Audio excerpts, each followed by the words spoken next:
My name is Brian Widener. I'm a former neo-Nazi skinhead. Not only did God change me physically, he also brought love into a world of hate and violence. When my relative introduced me to being a skinhead, I was 14. We were called Soldiers of the New Reich. I was beaten up a lot just because I was a skinhead, and it was a predominantly Mexican area of town. So violence was a very, very common thing, and you either get hard or you die. And that's the rule, that's it. Brian Widener came from a broken home. Raised by an alcoholic grandmother, he learned from an early age that he had to take care of himself. So I learned how to hate. I started getting tattooed at about 14, 15. The tattoo thing was just to signify the whole tough guy look. Oh, I got swastikas and stuff when I was like 16, 17. I got them more for shock value because I really didn't understand the politics behind them. I just knew that they got me in fist fights quite often, so that was why I put them on my body. And after that, that's when I decided, well, I should probably know what they're about, and that's when I started hitting libraries and studying on them and this and that. And that's when I started getting into the politics of everything. Before it was just to piss people off, honestly. Eventually, I decided Albuquerque wasn't the place for me and started traveling around the country. I met my first hammer skin out in Indiana. They're known for being the most notorious, the most violent, the biggest, the baddest, the elite, basically. And when I met these guys, that's what I wanted to be. You know, they were organized, they were tough. You know, it was just like everything any skinhead, you know, just would want to be. When I got into the hammer skins, a lot of the guys had facial tattoos and their hands done. And I mean, I had my hands done, but I ended up getting my neck done, and just for the shock value of it, when it started creeping up onto my face and getting that done, we were pretty out of control. When the gang disintegrated, Brian and former members created a new gang called the Vinlanders Social Club. We started spreading like a disease. I was in charge of going to different towns in Indiana and setting up chapters, and I was an enforcer. As a skinhead in my early years, my thinking was very much the white race was the master race. After my first decade, I didn't really see it that way anymore. Because I just knew so many white people that were just such scumbags that I couldn't say, okay, every white person is so much superior than every black person. When, you know, I'm saying complete opposite. Kind of realized the only thing I had achieved in my life was a bunch of scars, a legal record, and halfway cirrhosis of the liver. That's it. I have achieved nothing else in life, nothing positive. I was actually literally trying to drink myself to death. I was just looking for a way out. I was done. I had given up on life. I'd given up on everything. I was just done. I was sick of the violence, but I didn't know any other way to be. If I would have talked to anybody about those feelings, they would have called me a traitor. And then I would have been branded as such and probably shot. So I just bottled it up and drank. That's all I did. Brian was depressed and on the edge of suicide. Then he met Julie. I just fell in love with her.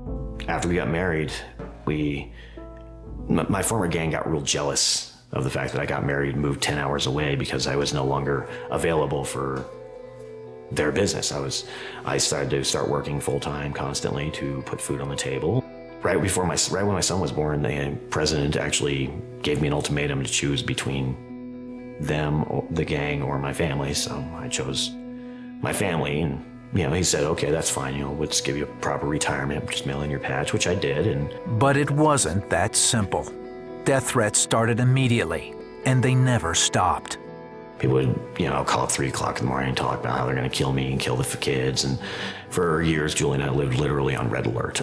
We'd take turns staying up all night with ball bats and stuff, and just wondering when they were going to kick in the door. It wasn't a matter of if, it was just a matter of when. I knew these guys. I knew what they were capable of.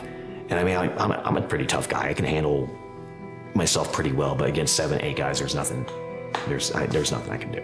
But for some reason, Julie picked up a Bible one day. It was this old German Bible that she had for years, a little antique one. Just started thumbing through it and reading it a little bit, and showed me a couple prayers, and just a couple, like a serenity prayer. I started saying that just to calm myself in the mornings, because we were just being curious more than anything. And we went down to Tennessee for Christmas one year, and my father-in-law, just to go visit him for Christmas, and my father-in-law took us to his church. It's a Southern Baptist church out there, and something happened. But the thing was, Julie felt the same thing. And I think it was almost at the same time. I mean, I don't know for sure, but, you know, she looked at me, she's like, did you feel that? I was like, yeah, we got to do something. So as we started praying at that point, and praying and reading the Bible, and we actually made a promise to God. It's like, if you help us get out of this alive, we'll give our lives to you. And within a couple of months, we were able to move to Tennessee. And we did, and first thing we did was we gave our lives to God, because there was no way I could have done it by myself. Once I was able to accept Jesus in my life, I was able to actually smile again. I was able to enjoy a day. I was able to be polite and be happy. I was able to enjoy my children. I was able to just enjoy things, and he did that. When he filled me, it filled. It patched the hole that was always leaking, and I mean, it's been amazing. It's been absolutely amazing. Well, when I changed inside, my sole concern was my family, and it was no longer about my race or about violence. I had to look every day in the mirror and see this thing that I actually made myself.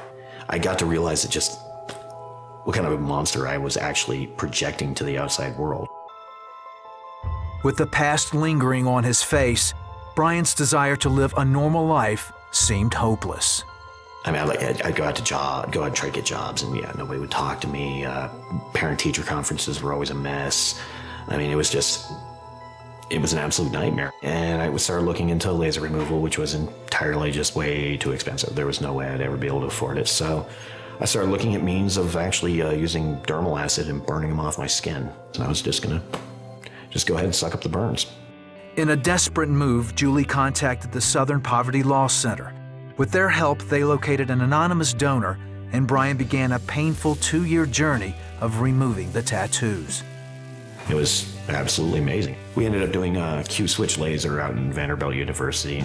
Dr. Bruce Shack, he had never seen anything like me before I walked through the door, because I mean, I just had so much coverage that he had never ever taken on something like that. And physically, it was incredibly painful. It took about 23 to 25 treatments, but everything that's happened has been just literally a miracle.